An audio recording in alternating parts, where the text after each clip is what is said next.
This is A to Z with Mark Zinno, part of Locked On Sports Atlanta, and it starts now.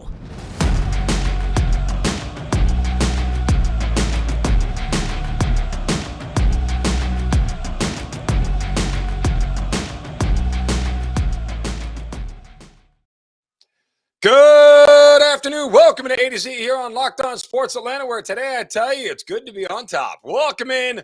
We are live here on this Monday, and it is a first place Falcons Monday. We have got a lot to get to. Obviously, the Falcons win over the Panthers in one of the craziest NFL games you'll ever see. Georgia takes down Florida.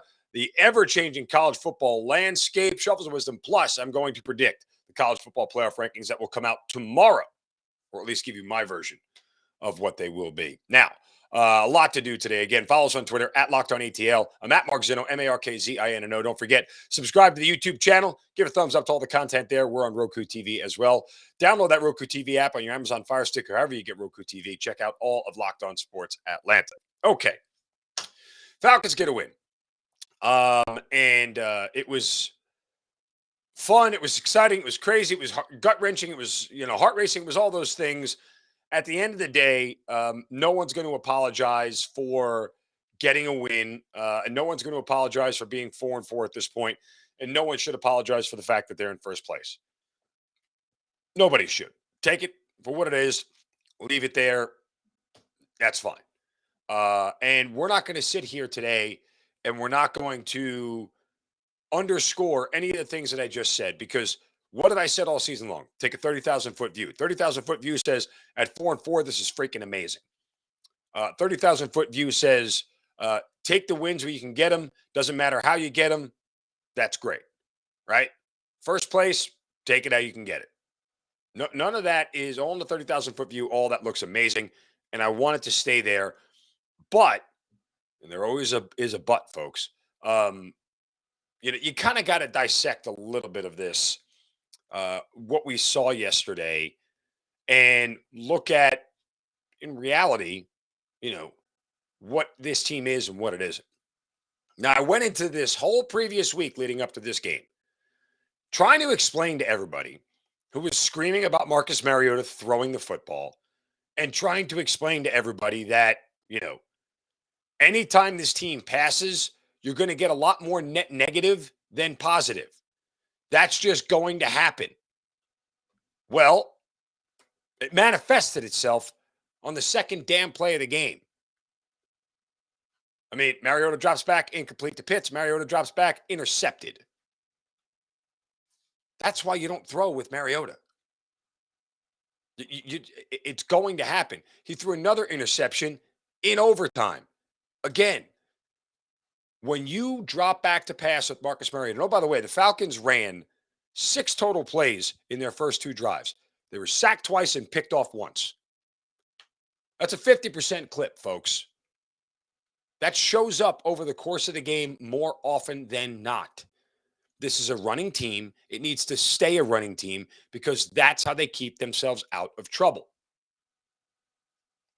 The Falcons got aided by things you can't count on from game to game. A defensive touchdown, missed field goal from your other kicker, missed extra point. I mean, there was a lot of luck involved yesterday, and there's nothing wrong with that. I'm not saying be upset about being lucky. What I'm saying is that if you want to win more games than you're going to lose, you can't put those things in your formula. You have to sort of control the narrative a little bit better. You do not want to be a team with Marcus Mariota that throws the ball 30 times a game. It will end up making you lose more than you win. That's the bottom line. I'll explain it to everybody week in and week out for as long as I have to until everybody seems to understand what they're looking at, because that's exactly what you're looking at. Now, I want to pivot, and I can guarantee you I'm going to talk more about this tomorrow. And we're not saying enough about this. We genuinely are not talking enough about it, and it is obviously the biggest problem on this team. We knew it during the preseason. We said it during the preseason, and then we forgot about it because of the way the season started and because of what we saw unfold on offense. Folks, this defense is awful. It is terrible. It's not even the elephant in the room because it is so obvious. It's ridiculous. They're last in yards allowed, second to last in yards per play, second to last in opponent first down converted, third to last in opponent third down conversion percentage. This is an awful, awful defense. Now, you can tell me, Zinno, we're missing A.J. Terrell, this, that, and the other. Guys, it was bad before then. It was bad all season long. They've been getting outgained routinely this season. And because early on, other teams didn't convert that into points, means that you won games you likely wouldn't have. The Bengals converted it into points. The Panthers converted it into points. And it's going to continue to be a problem. And nobody's talking about it. I don't understand why. Because for all the things that we look at with the offense and everything else, man, for an offense that's limited, and we know that it's limited, you better have your defense help you out. I mean, look at the Broncos, look at the Jets. Limited offense, limited offense. Their defense keeps them in games. Now, again, completely different teams and completely different personnel on the defensive side of the ball. I understand that, but you see the point that I'm making. Your defense needs to help out your offense. In this case, the offense has been helping out the defense. Why? Because the running game keeps them off the field. Folks, this is why they have to run. Their defense is awful. And the more they're on the field, the more likely they are to give up points. That's the reality of what the Falcons are. You can't ignore that. You have to accept the fact that if they want to win more than they're going to lose, they have to not let Mariota throw. They have to run the ball to kill the clock, own the time of possession, and keep their defense off the field. That's how they can go out and beat anybody. And when I say anybody, I mean playoff caliber team, anybody. That's the formula. You got to embrace it. And again, I'll give you the same caveat I gave you last week. Of the 15 to 18 passes Mariota's going to throw, you better go to Pitts and London. You got Pitts and London down the stretch in the game. Look what it got you. Big-time conversions, big-time plays, important situational football wins that you absolutely need. So, yeah. And I'm telling you, I'm going to ask Arthur Smith at the press conference today about his defense. Because he's got to be concerned about it. He's got to be concerned about it. You can't put that defense back out on the field with those numbers that I just gave you and expect to win on a routine basis. Won't happen. Again, let me add back up to the top. First place, unexpected. 4-4, unexpected. Top 5 running attack in the league, unexpected. These are all great, great, great things. Celebrate all you want. You deserve to celebrate as fans. But, the other but, just remember what you're looking at, because I want you to keep everything in context. In the 30,000-foot view, everything is rosy. It's perfect. There are things that they will have to work on in the 30,000-foot view to get better and better, to put themselves back into being a deep playoff team. And it might not be as close as we think. But take the win, take first place, smile, enjoy it, and let's go get another one this week. That's all you can say. That's all you can do. It's really, really that simple. I don't want to complicate it anymore. We're going to dive into the defense a lot more this week because it's bad, folks. And I'm probably not telling you anything you don't know. We're just not talking about it. But I want to start talking about it. And that's why I'm going to talk to Arthur Smith about it today. Forget about the offense for a second. And you can tell me stats be damned all you want, Arthur. I know what I'm watching. And so do you. And of course he does. But, there are certain stats that mean something and certain stats that don't. And that's fair. All right. We are going to get to the Georgia Dogs and college football coming up in a moment as well. I'll try to predict the college football playoff rankings when they come out on Tuesday. Of course, I'll give you mine as well. But first, a word from our friends at betonline.net. Fastest and easiest way to check in on all your betting needs Find all your favorite sports and events at the #1 online source for odds, lines, and games. Got a Monday Night Football game tonight. Go to betonline.net. Check out the spread. It's somewhere between 3.5 that the Browns are getting at home against Cincinnati Bengals. They'll have information on the NFL, that game tonight, college football, the World Series going on for Major League Baseball, the NBA underway, NHL as well, combat sports, esports, even golf. It is all right there. BetOnline continues to be the top online resource for all your sports wagering information, live in-game betting, tips, scores, podcasts. They've got you covered. So much information, but you got to go to the website. Head to BetOnline today or use your mobile device to learn more about the action that's happening today. BetOnline, where the game starts. Okie dokie. All right. Georgia beats Florida in the cocktail party, as we all expected. And it was a sort of statistical game that we all expected from Georgia. Stetson Bennett throws for 300 yards. Dewan Edwards rushes for 106. Brock Bowers has 154 receiving. Georgia was never really pressed, other than what I found to be sort of disturbing. Georgia turned the ball over 3 times.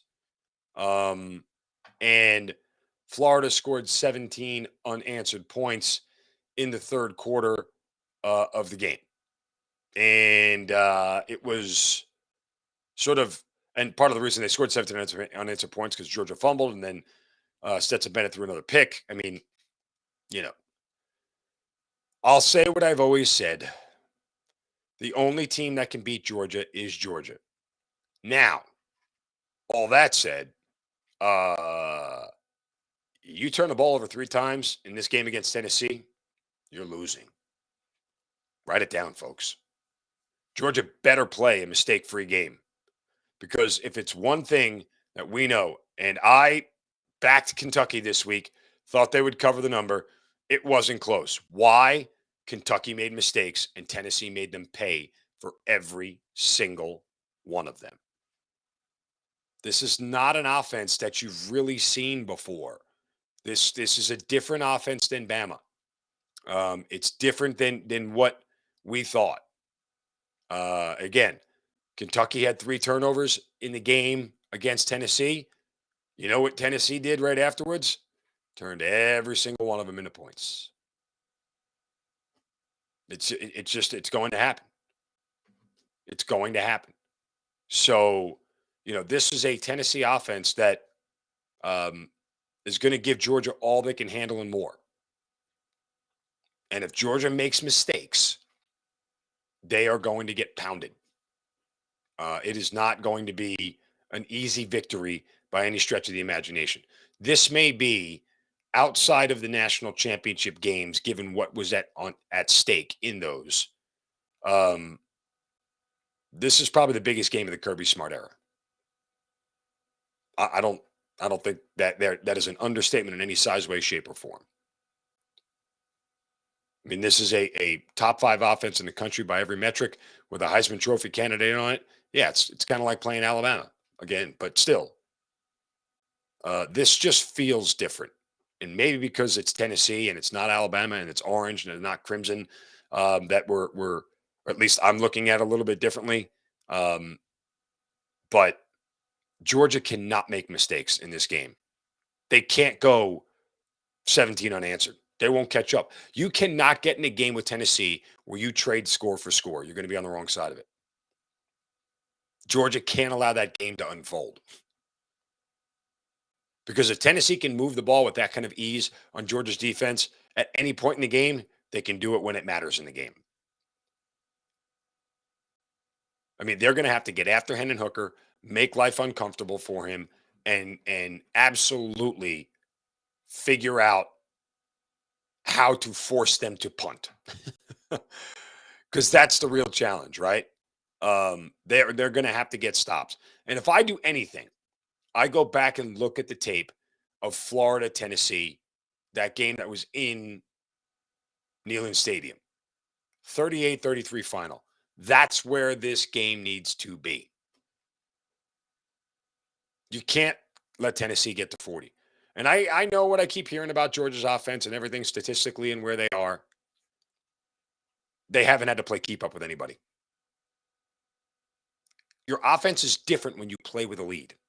Georgia's had the ability to play with a lead all season long, save the Missouri game. And that was a game they only scored 26 points in. See the difference, folks? It's easy to score 40 when you've already got 20 on the board and a 3-touchdown lead. I'm not going to talk about the opponents that they played because Tennessee's played the same level of easy opponents, save Alabama, right?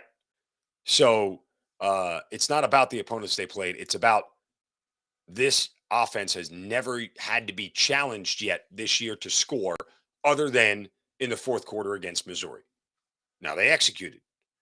I'd argue Tennessee's defense might be as bad as Missouri's, if not worse. Fine. But Missouri also settled for field goals, didn't score touchdowns, and couldn't score on Georgia's defense. Tennessee won't have that problem at all. At all. So I am optimistic for Georgia, but I am certainly guardedly optimistic.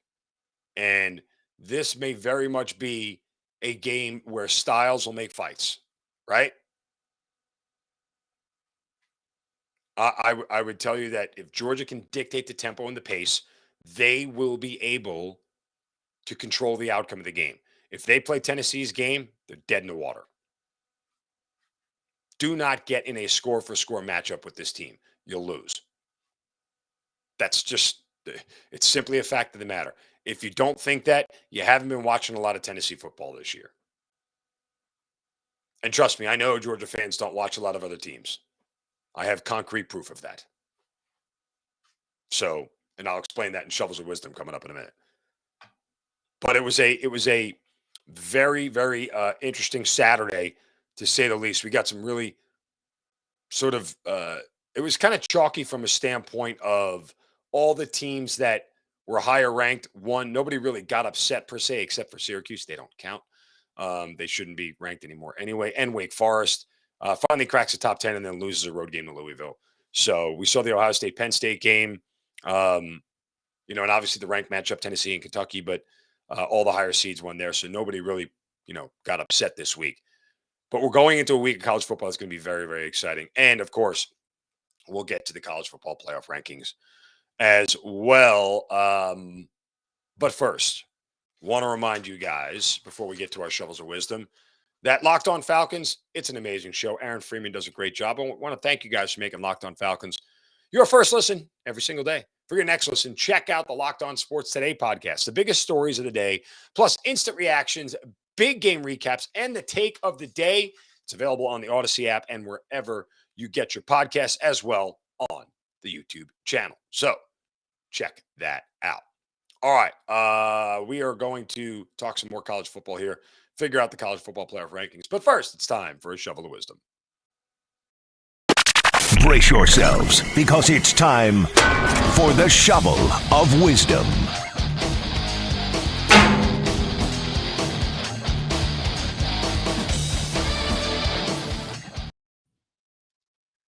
You know how we do it every day. Set somebody straight for saying we're doing something stupid. And you can do so on my Twitter account at Mark Zinno, MarkZino. Just use the hashtag Shovel of Wisdom. Today, my shovel goes to UGA fans in my Twitter timeline. Let me explain, folks. We talked about this last week. How Bo Nix of Oregon said that if the two teams played again, they would that not only would the game outcome be a lot different, but that Oregon would win the game. Now, I get that Georgia fans are a little myopic, and I get that they are certainly, very protective of their precious defending national champions, and I say that tongue in cheek. But I will say this much, um, folks: Oregon, and this is why I say a lot of Georgia fans don't watch anything other than Georgia football. They haven't watched Oregon since halftime of Week 1. They turned the Oregon Georgia game off at halftime of Week 1 and never turned on another minute of Oregon football. I've watched this team very closely, bet on them several times, have studied them routinely. This team is as complete a team as there is in the nation. And the Georgia fans on my timeline telling me I was an idiot for thinking that Oregon could be one of the three teams that would beat UGA. Well, you're just flat out wrong, and you clearly haven't watched any Oregon. I think the three teams that could beat beat Georgia right now, prior to this week of what we saw, and I said this last week, were Bama, OSU, and Oregon. I still have concerns about Tennessee's pass defense. Now, and we'll go back to kind of talking a little bit more about this, but the Georgia offensive line will be a huge, huge key because if they can give Stetson Bennett time, which I think they can, Tennessee's got a decent pass rush. That's why their secondary stinks so badly. Um, but if they can force Stetson Bennett to get rid of the ball, they have a shot. But if he has more than 3 or 4 seconds to throw, those guys are going to be open all day long. That's the problem with Tennessee. I think their pass defense is a huge, huge liability. Didn't show up against Kentucky. Will Levis had one of his worst games of his career. 3 interceptions, didn't even throw for 100 yards. But, you know, guys, Oregon is such a bear. You know how every team has a letdown game? Um, how they have a game where they just end up being closer in a game than they should? Yeah, Oregon hasn't really had that game this year at all. Um, I mean, they you could say the game against Washington State, but they scored 3 touchdowns in a matter of like 3 minutes in the fourth quarter to take a 10-point lead. And then Washington State scored a garbage touchdown with 1 second left to make it a 7-point game. So they've never really had that game. Folks, Oregon has scored 40 points in every single game since the Georgia game. They've won by double digits in every single game, except the Washington State game I just mentioned, which again took them a play on the last second of the game to not make it a double digit win.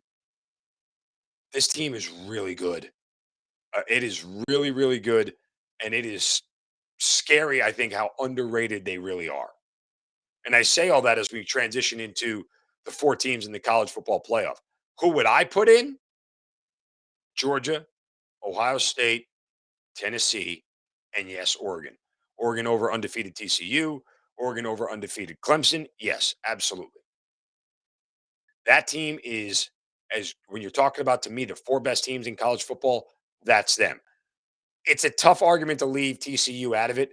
I get it. They just went through an amazing gauntlet of beating 4 straight top 20 teams before they played West Virginia this past week. Are they for real? I don't know. Is there a chance they could drop a game before the end of the season? Absolutely there is. And if they do, they're done for. It doesn't matter if they go out and win the Big 12.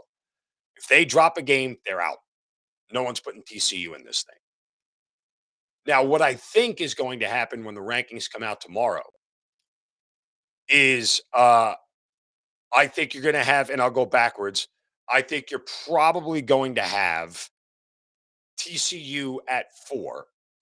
I mean, I think you're going to have somewhere of Alabama at 6, Michigan at 5, TCU at 4, Ohio State at 3. Okay. And then this is the real question, folks. And part of me thinks that the College Football Playoff Committee will do this. They will put Georgia at 2 and Tennessee at 1. If they do that, if they do that, man, is Georgia going to be using that for motivation? Oh, I mean, Tennessee fans better hope that they don't get the #1 ranking. Tennessee fans better hope that it's just Georgia 1, Tennessee 2. And they're going to do that because setting up a 1-2 matchup in the regular season is everything that everybody wants. They're not going to make them 3. Georgia and Tennessee will be some version of 1-2. So I 100% believe that. 100% believe that. But why does Michigan get left out? Michigan hasn't really played anybody, guys. Yeah, they beat Penn State, but is that really starting to look like a win? I mean, they got the softest part of the Big Ten so far. Maryland, Indiana, Iowa, played UConn for crying out loud. Like they haven't beaten anybody. And the Penn State win doesn't even look that good anymore. So that's why I think Michigan's on the outside and Ohio State isn't. Not that Ohio State necessarily has beaten anybody either, but at least they had to play Wisconsin and go on the road to Michigan State. And they beat Notre Dame earlier in the year, if that counts. Doesn't really look like it counts now, but Notre Dame was a top 5 team then. So, all that said, go give the nod to Ohio State just because. I think that's the top 6 when it comes out. Alabama 6, Michigan 5. Then they'll go TCU at 4, Ohio State at 3. And I don't know what they're going to do with Tennessee and Georgia. I don't know how they're going to flip flop it. I would tend to think that they would put Georgia at 1, but if they put Tennessee at 1, man, oh man, this whole town is going to lose its damn mind. And I'm kind of here for it. Not going to lie. Kind of here for it. You guys know me. Anything for a good storyline. I'm in. I'm bought in 100%. Sign me up. Told you guys this before, but I need to tell you again. Thanks for making Locked On Falcons your first listen. Aaron Freeman, my boy, does a great job. In fact, we're going to have to talk to him this week because we got some issues about this defense. But you listen to Locked On Falcons, you get all the best Falcons information. For your next listen, check out the Locked On Sports Today podcast. It's got the biggest stories of the day, instant reactions like you'll get right here, big game recaps, and the take of the day. The Locked On Sports Today podcast available on the Odyssey app, YouTube, and wherever you get your podcasts. God, it's going to be a good Monday. We're going to have a lot of fun. By the way, happy Halloween, everybody. Be safe out there. Enjoy the trick-or-treating with the kiddies. Dress up, have some fun, and come back with us here tomorrow for another edition of A to Z. Appreciate you guys tuning in. Give me a follow on Twitter at Mark Zinno, MARKZINO. Follow the whole station at Locked On ATL. Don't forget, subscribe to the YouTube channel. Give a thumbs up to the content as well. We're on Roku TV. Download that Roku TV app on your Amazon Fire Stick, wherever you get Roku TV. Check out all of Locked On Atlanta every single day. Back tomorrow with another show. You guys have a great Monday. Happy Halloween. Don't take any crap from anybody. See ya.